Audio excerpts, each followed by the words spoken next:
Chicken salad easy ആയിട്ട് നമുക്ക് എങ്ങനെ ഉണ്ടാക്കി നോക്കാലോ. റെസിപ്പി വേണം, എൻ്റെ കൂടെ വാ. ബോളിലേക്ക് യോഗട്ട്, കുറച്ച് ഉപ്പ്, കാശ്മീർ ചില്ലി പൊടി, ടർമറിക് പൗഡർ, ബ്ലാക്ക് പെപ്പർ നല്ലോണം മിക്സ് ചെയ്യാം. അതിൽ ചിക്കൻ ബ്രസ്റ്റ് നല്ല എടുത്ത് മിക്സ് ചെയ്തെടുക്കാം. എന്നിട്ട് 10 മിനിറ്റ് റെസ്റ്റ് ചെയ്യാൻ വെക്കാം.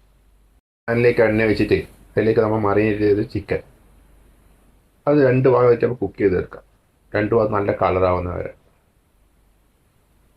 ഒരു ബോളിലേക്ക് സ്ലൈസ് ചെയ്ത ഒനിയൻ, സ്ലൈസ് ചെയ്ത ടൊമാറ്റോ, സ്ലൈസ് ചെയ്ത് കുക്കുംബർ, ലിറ്റൂസ് സ്ലൈസ് ചെയ്ത്, കുറച്ച് ഗ്രീൻ ചില്ലി, ഒരു ചിക്കൻ, കുറച്ച് ലെമൺ ജ്യൂസ് ഒഴിച്ച്, കുറച്ച് ബ്ലാക്ക് പേപ്പർ ഇട്ടിട്ട്, കുറച്ച് ഒലിവ് ഓയിലും, ഇതൊന്ന് കുറച്ച് കൊറിയൻഡർ ലീവ്സ് ചോപ്പ് ചെയ്തത് ഇതൊന്ന് മിക്സ് ചെയ്യാൻ നല്ല വൃത്തിയിൽ. അതിൽ കുറച്ച് സാൾട്ട്. Salad ready. ചിക്കനും കുറച്ച് വെജിറ്റബിളും ഇങ്ങനെ എടുത്തിട്ട്